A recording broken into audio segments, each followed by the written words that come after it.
ಅದು ಯಾವ ನನ್ನ ಮಗನ ಕೊಂಡ್ಬಿತ್ತೋ ಗೊತ್ತಿಲ್ಲ.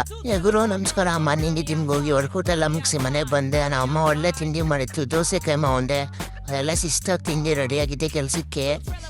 ಕೆಲಸ ಅಂದು 9 to 6 working hours Guru. Video edit ಮಾಡೋಕ್ಕೂ ಆಗ್ತಿಲ್ಲ, ಏನೂ ಇಲ್ಲ. ಬ್ಯಾಂಕ್ ಕೆಲಸ ಅಲ್ವಾ, ಅದೊಂದು ಸ್ವಲ್ಪ ಗೋಳು. ಅದಾದ್ಮೇಲೆ ಮಾರ್ಕೆಟ್ ಏನಾಗೈತೆ ಅಂತ ನೋಡಿದೆ, ಅದು ಬಿದ್ದು ಚೆಲ್ಲಂಡೆ ಆಗ್ಬಿಟ್ಟಿತ್ತು. ನಾನು ಎಲ್ಲ ವಿಡಿಯೋದಲ್ಲೂ ಪ್ರಾಫಿಟ್ ಮಾಡ್ತಾನೆ ಅಂದು ಯಾವ ಕಣ್ಣು ಬಿತ್ತೋ ಗೊತ್ತಿಲ್ಲ. ಒಂದೇ ಸಲ ಕೊಟ್ಟೋಯ್ತು. ಇವತ್ತು 4,000 ಡಮಾರ್ ಆಯಿತು. ಇವತ್ತು ಮಾರ್ಕೆಟ್ ಡಮಾರ್ ಆಯಿತು ಅನ್ನೋಷ್ಟಲ್ಲೇ ಮುಂದೆ ಹೋಗ್ತಾ ಇದ್ದೆ, ನನ್ನ ಟೈರೇ ಡಮಾರ್ ಆಯಿತು. ಒಂದೇ ಸಲ ಬ್ಲಾಸ್ಟ್ ಆಗೋಯ್ತು ಆಡ್ಗಿರೋದು.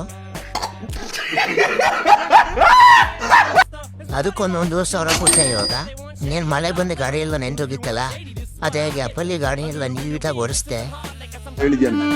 ನನಗೆ ಎಷ್ಟು ಚೀಪ್ ಅನಿಸ್ಬಿಡ್ತು ಅಂದ್ರೆ, ನಿಮ್ಮ ಈ ತರದೆಲ್ಲ ಇದಾರೆ ಜನ.